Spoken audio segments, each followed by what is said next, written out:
House Speaker Paul Ryan says the House will vote on guns this week on a measure that would bar terror suspects buying a gun.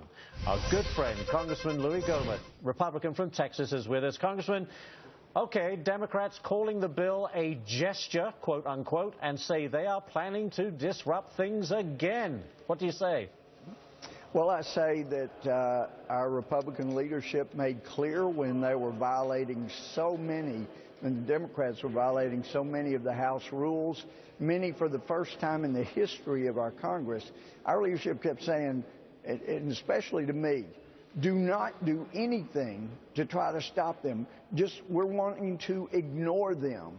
They got mad at me for going down and challenging them on their ridiculous thinking that we got to stop guns. I said, if you're going to stop guns, then you also got to outlaw pressure cookers. That was what was used in Boston, and box cutters. Yes. Because unless you get to the heart of the problem, and that is the failure of this administration to enforce our borders, to enforce our visa laws, and to enforce the gun laws that exist, then you're not going to deal with the problem. And how ironic, Ashley, that they would be prosecuting less than Bush did. They've dropped in the number of gun prosecutions. It's like Fast and Furious, you know, where they forced guns to be sold to people they knew should not be getting them. And then we're going to use that and tried to say that's why we need more gun restrictions. They fail to enforce the laws they have, and then they want to have more restrictions on law-abiding people.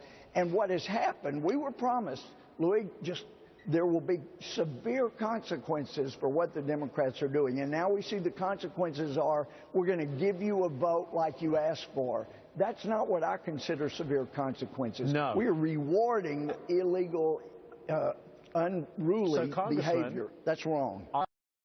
Under strict orders not to go and scream at the Democrats if they pose another sit-in today? You're going to try and restrain yourself? I was told the next day that, Louis, you know, you didn't do too much damage when you went against our instructions. And I've made clear to our people, look, they are making outrageous allegations against us when the facts are on our side. All of the gun control things they want to practice, they're being practiced in Chicago, Washington, D.C. Everywhere their ideas are practiced, there are more shootings, there are more dead people, there are more African Americans being killed. And we ought to be defending ourselves. We ought to be standing up and countering the ridiculous things they're saying. Our leadership says, no, we don't want to engage that. Just ignore them. And as I've told them, that's exactly what we were told in 05 and 06, and it led to the loss of the majority. So, yeah, they're not going to be happy with me taking them on, but now I'm taking on our own leadership because they are rewarding bad behavior. And I don't care if the NRA does think this is all right.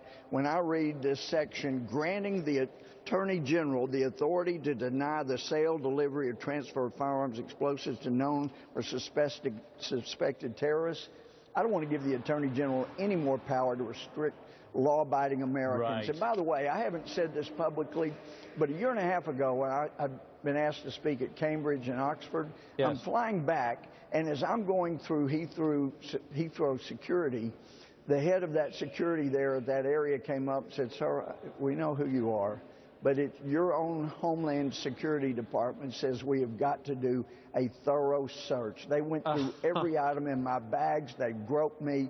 They did the whole thing because some bureaucrat says, yeah, Mr. Gohmert, we don't like him. We don't need to give that power to the Attorney General. She doesn't like me either. You were a marked man, no doubt. Very quickly, Hillary Clinton spent part of her weekend being interviewed by the FBI for 3 hours. Now we're learning Clinton used burn bags to illegally destroy documents while Secretary of State. Then we're going to hear at the top of the hour from the FBI. But still, Congressman, Hillary Clinton leads in the polls. How is that possible? Well, you know, democracy ensures that people are governed no better than they deserve. I hope and pray we deserve someone who's not a lawbreaker like Hillary Clinton, who thinks the law doesn't apply to her. But if people want a king, just like when the Israelis many, many years ago wanted a king. God tried to tell him it's a bad idea, but he let them have what they wanted. But it would be a disaster. But how amazingly ironic. Actually, you just need to look no further than the fact that Obama has now come out flying around with Hillary Clinton at taxpayer expense. Right. He would not be doing that if he and Loretta Lynch, after her conversation with Bill Clinton, were not sure they're not letting an indictment happen. Yeah. I said on Fox News months ago, as long as she doesn't trash Obama, she will not be indicted. And that's what you're seeing. That's about as good a clue as you're going to get. Congressman Gohmert. That's a great clue. As always, great stuff. Thank you so much for joining us. Great to talk to you. Thank you, Ashley. And try and stay restrained, but I don't think Louie Gohmert's going to be able to do that. Let's take a look at the big board.